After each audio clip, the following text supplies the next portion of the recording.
Let's learn this glitter smoky eye makeup.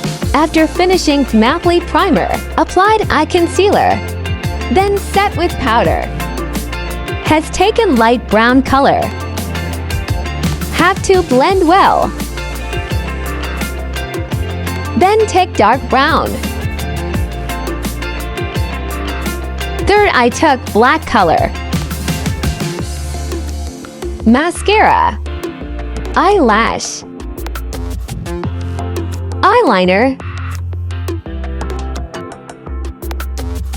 applied silver glitter, applied orange concealer,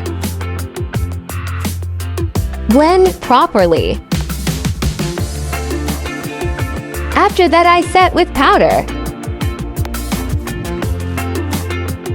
Then applied foundation.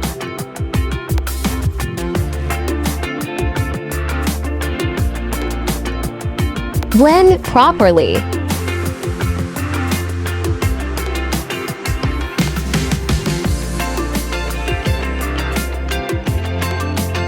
Contour for chisel look.